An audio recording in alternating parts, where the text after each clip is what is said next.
হীরক রাজা আর ভবেশ্বর। ভালো হয়েছে, থ্যাংক ইউ। শুরু করো। কত মণ্ডপ, কত আলো। দাদা কেমন আছেন? খারাপ না ভালো?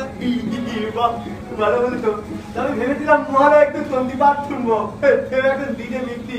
ওটা ছাড়েন মহারাজ, ওটা ছাড়েন। আজ খোলা হাওয়ায় আমরা কথা বলবো শুধু বাংলায়। আমি গলা ছেড়ে ভালোবেসি। তুমিও তো দেখি ঠিক ভূতের লাদা, গুপি বাঘা, ওদের মতোই আহম্মক। কি ভাষা বলি, বাংলা ভাষা কি আছে?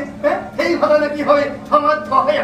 দেখেন না, দেখেন দেখেন দেখেন, ওসব কিছু না। ব্যাপারটা হলো এই যে অবহেলা অনাচারে যদি একদিন ভাষার মৃত্যু হয় তাহলে কিন্তু হারিয়ে যাবে সব। সহজ পাঠ, মহালয়ার বোর কিংবা কিশলয় থাকবে না ভাষা, থাকবে না গলার স্বর, গোটা বঙ্গদেশটাই হবে যন্তর মন্তর। তবে তো উড়িষ্যা ছেলে আদল কথা বলো তুলে, নইলে বাংলায় খাবে তালি কিংবা তোমার চালাবো তুলে। এই রবি নজরুল জীবনানন্দ কবিত্ব দাদা কেউ এলো না।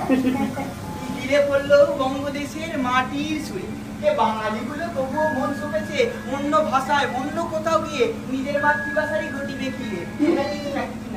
ফেব্রুয়ারি 21 তারিখ শহীদ বেদি পুষ্প প্রদান, জেগে ওঠে বাঙালিয়ানা, বাংলা ভাষায় বাংলার গান।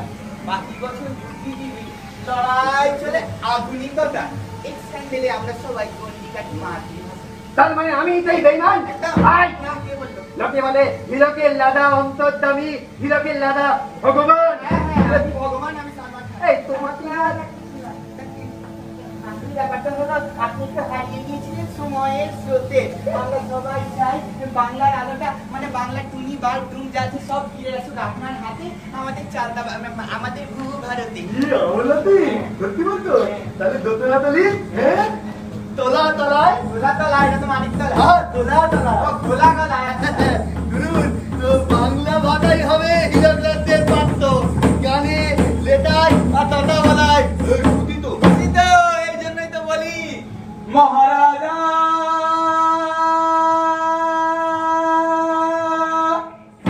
বাংলা ভাষাকে সেলাম।